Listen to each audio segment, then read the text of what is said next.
I think we're doing okay, but the conditions have caused us to change our focus a little bit.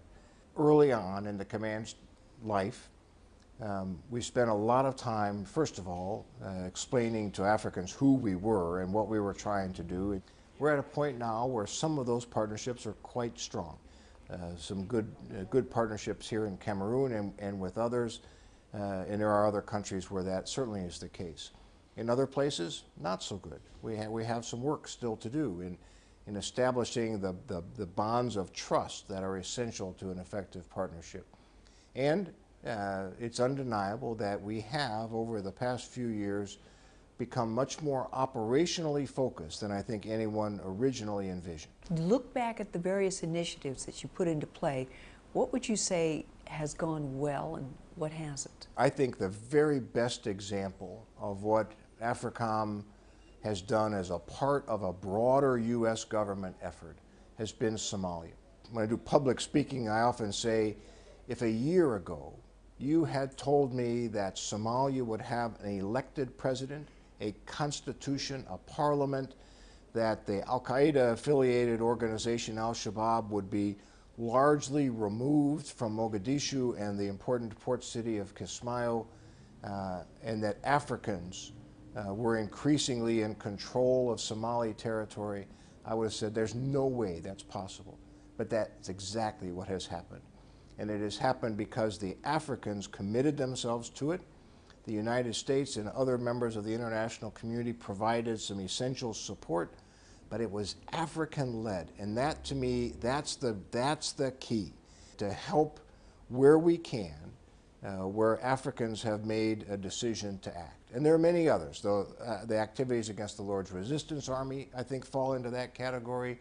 Increasingly, maritime security here in the Gulf of Guinea.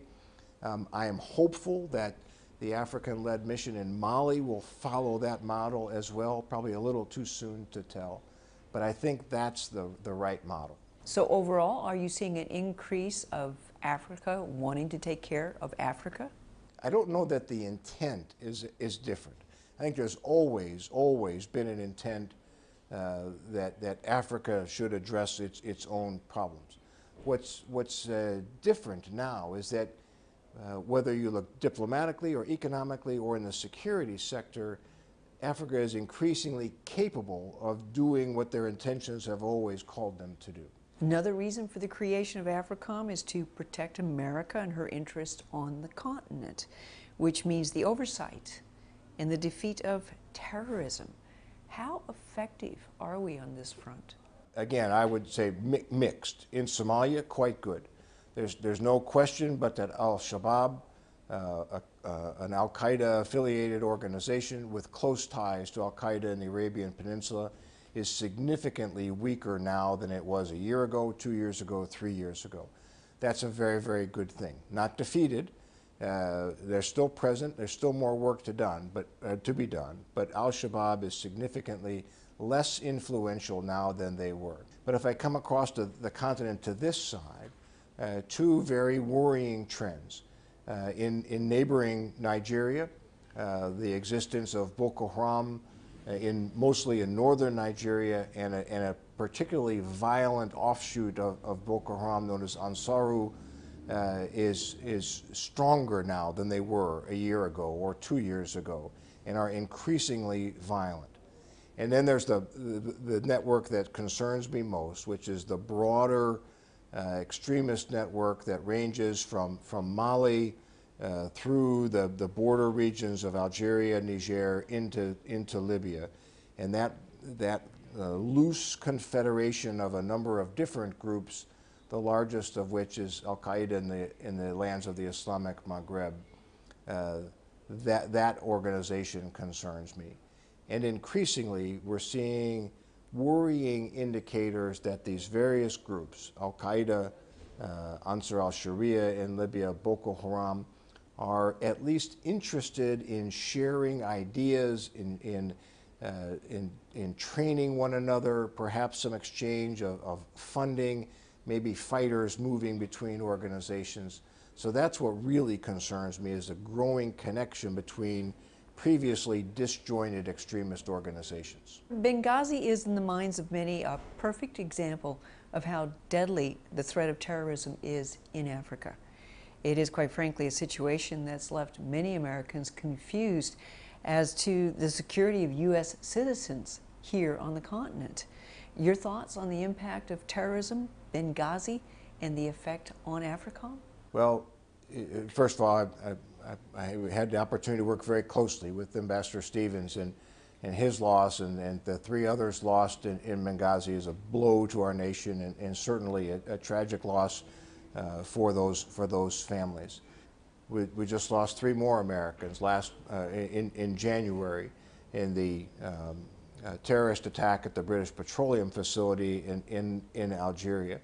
We have to be very clear-eyed about this. There is a very real threat to Americans, Westerners, and others. It's important to remember that most of the people taken hostage, most of the people who are subjected to the activities of these extremist organizations are local people.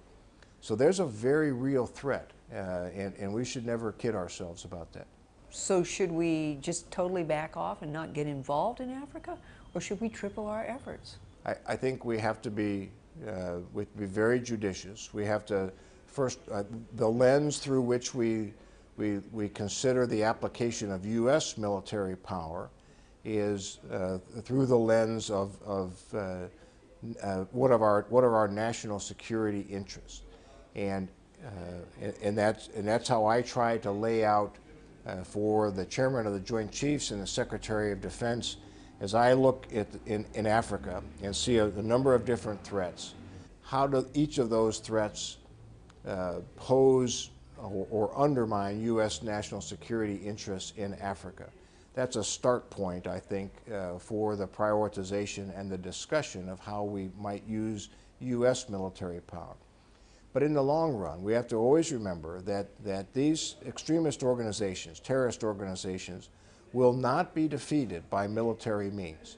There's an essential military component, but the military by themselves will not defeat these terrorist organizations. It requires a combined effect of security, which is largely a military activity, but it necessitates economic development, good governance, education, basically host nation government programs that offer people hope so that they are not attracted or suborned by these messages from these Islamic organizations.